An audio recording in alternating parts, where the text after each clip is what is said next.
What's the dealio? I'm back with another episode with Moving with Meaning, the podcast where actions have meaning, words have meaning, and we open up the conversations to discover what's your next move. I'm your host, Krystal. Before we get into this episode, I want to start off with a huge thank you to all my followers on Facebook, Instagram, and LinkedIn. I am working on YouTube, but I feel like everything has to be just right because, well, you're looking at me. But real deep talk, thank you. All right. The word of the day for the show is, drumroll please, reflection. This episode right here is about some deep, serious thoughts. More specifically, most of the cliffhangers that were left from my previous podcast, the Inlet, 2 Takes on Life. If you want to binge those episodes, I believe they are still available on Pandora and Spotify. But I'm going to be the cliff rescuer today. We'll see how far we can get into this one. And if we'll need more time in another episode, we'll do that. But let's just talk. Okay, how about that? First, there was an episode that was really about my self-worth, or rather the lack thereof. But my child abuse component to that really took over the message. Like, it took center stage. And I hadn't even really had an episode where I really spoke about how that affected me, just specifically on child abuse, because there were several other things that just contributed to my lack of self-worth. But in this case, let's just keep it to the child abuse questions. So I had a few afterthoughts and questions from our listeners, which I can go ahead and elaborate more on now. So the time frame. So this is an afterthought. I remember mentioning 5th grade when my abuser came to live with us. I want to correct that. He was in 7th grade and I was in 9th grade. Again, it's still a little hazy, but the abuse was still happening well before that time. When I told my mother I was in the 2nd semester of my 9th grade year, yeah, that went downhill real fast. It was like I could deal with it as long as I didn't have to endure it frequently, because this was just happening in the summer when I visited. And as I said before, I have a large extended family, so it wasn't all the time. I wasn't over there or anything like that. It kind of just happened and then I was out. That does not excuse anything. I'm just explaining. So when he came to live with us, this abuse started to happen like every day and night. It was constant, and I just couldn't take it. Hopefully that clears up any confusion, if you will, from that particular episode. And I encourage you guys to go and listen to that. I'll try to get them here, but there'll be special bonus episodes that you can only listen to if you subscribe to the podcast. So we'll see about that, and I'll keep you posted on all that good stuff. Now, why did I speak up when I spoke up? This is a great question. Basically, he was escalating. Without going into too much detail, let's just say I was scared that he was going to rape me. Really. He was obsessed. I can tell he was becoming obsessed with me. I really believe that in his mind, we were like dating. And I have no idea how that could be, because I had boyfriends during the time that he was trying to, when he was coming at me, I would be dating other people. So I really don't know how that really transpired. But, when someone is going through something, you can't really explain all that trauma and all that, all of the things that are happening in some kind of pervert's mind. I can't do it. But I remember trying to drive that out of his head. So I said, hey, cousins can't marry, right? His response was, yes, you can. All I could say was, nope, we shared too much DNA for all that stuff to be happening. He just shook his head and walked away. He was super stubborn. Okay, that was a major fail in trying to do that. But I also remember thinking, he's never going to stop. So that's why I spoke up. also, to really just to save myself from his growing boldness. The next topic I want to say is kind of like the fear not. One of the things that held me back and kind of still continues to hold me back from sharing my child abuse experience is the judgment that could come with it.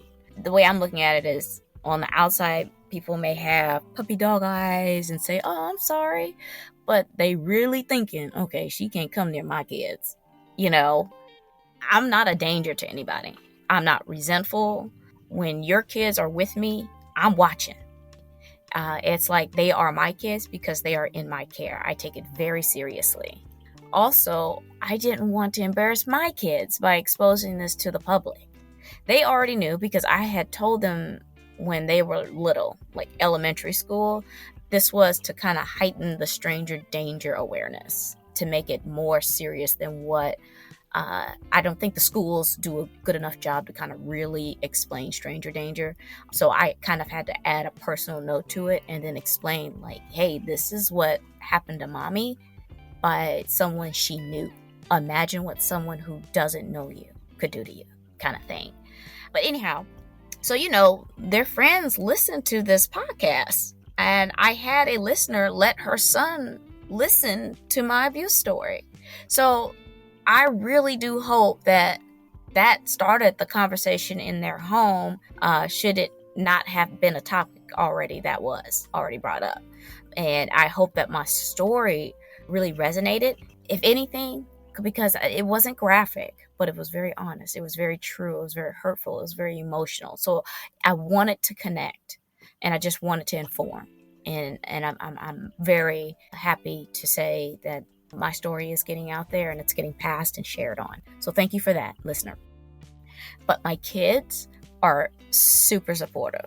My daughter, I remember her saying, "Mom, I'm so sorry you had to go through that." I said, well, you know what?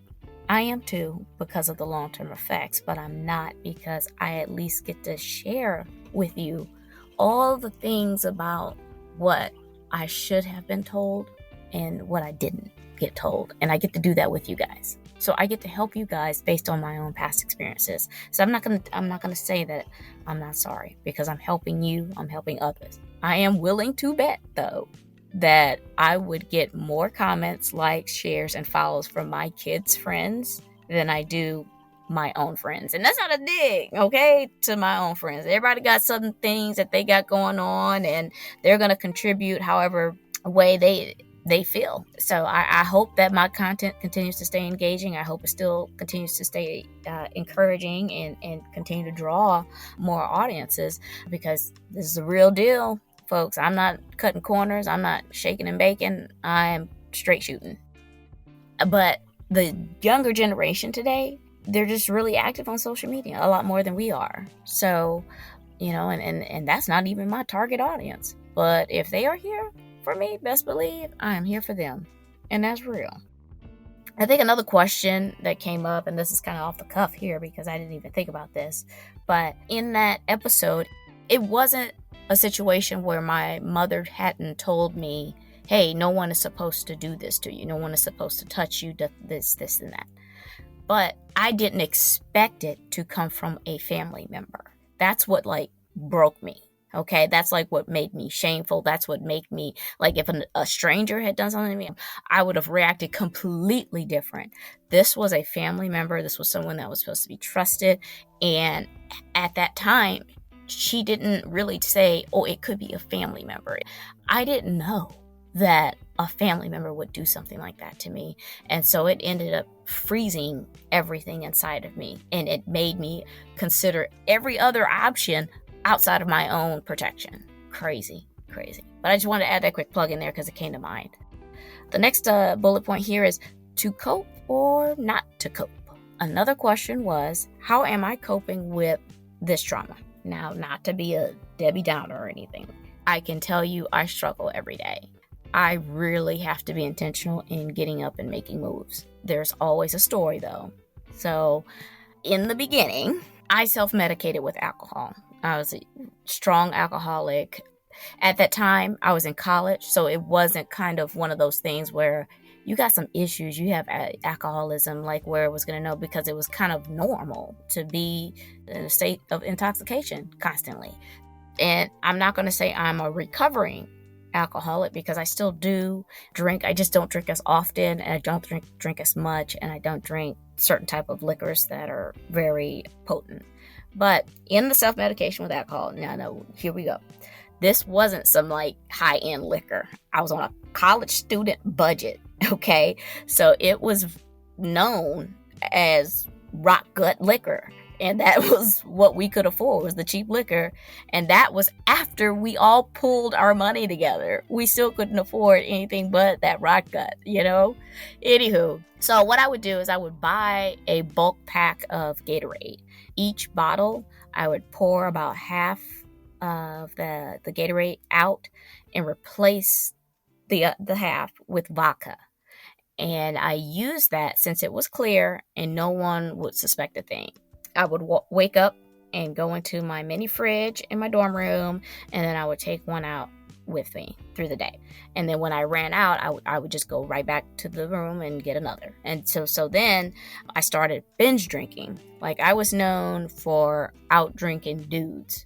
And this is not to say puts female against male kind of thing, because this can happen anytime. But I was just the fact that I was out drinking dudes who were heavier than me. I mean, I weighed 105 soaking wet.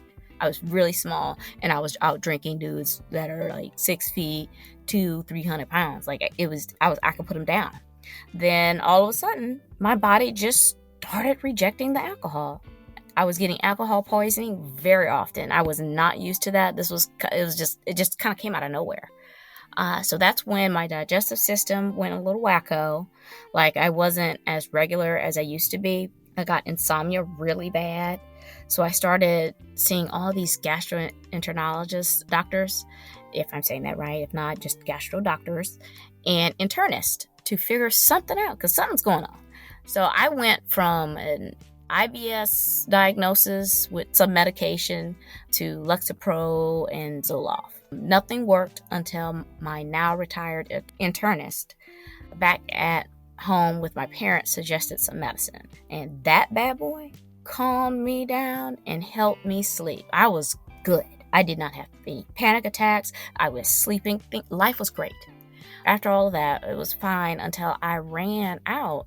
And then the doctor retired and no one could find my patient records. So whatever transition, whoever he moved and split his patients across, my records just got lost into that. And I couldn't remember the name. It was just some antidepressant. So I just got stuck. And so instead of trying to find an internist and then like go through that process all over again of figuring this out and having to tell somebody all of this stuff all over again, I just moved on to taking Benadryl throughout the day, because I thought if I was drowsy, my body wouldn't have the energy to go through these internal convulsions. It wasn't working, but it was better than nothing. So finally, when I had a near nervous breakdown at about 37. So think about this. So this was after I got married. So between 26 to 37. So just about 11 years.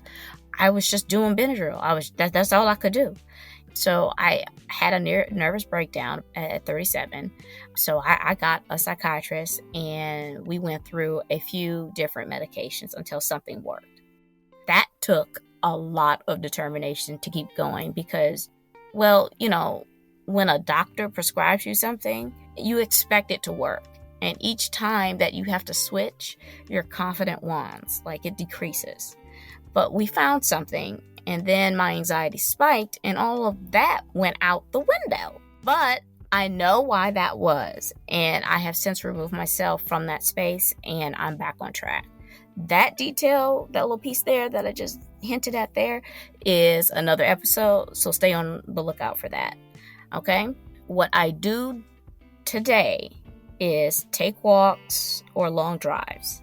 Fortunately for me, my kids are at an age where I can do this without them tagging along, because God knows that if that was the case, then this is not a coping thing. This is not me I'm not getting out of the anxiety environment, driving environment, right?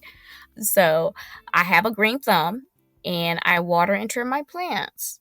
It's work that has purpose and I like the results I see. That makes me happy, to be honest.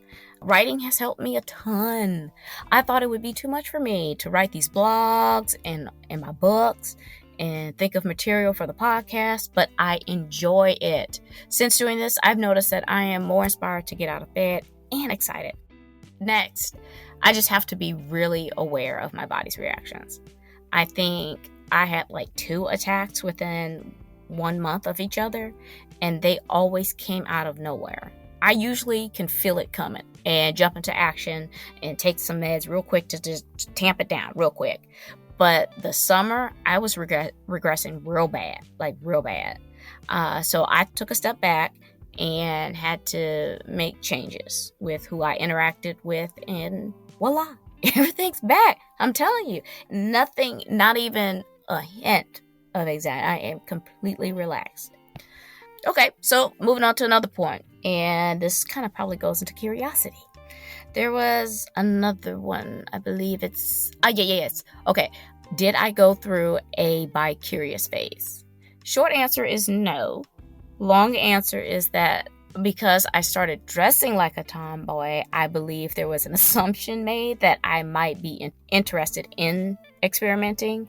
So we are talking like 2nd and 3rd grades here. I think this is a typical age where kids experiment anyway, and they're starting to learn their identity. But I'm just telling you, this is when this was happening. So some girls really enjoyed playing house. And guess which role they wanted me to play? The dude. I was really uncomfortable because they wanted to go beyond like pretend. And I'm like, hold up, we're pretending.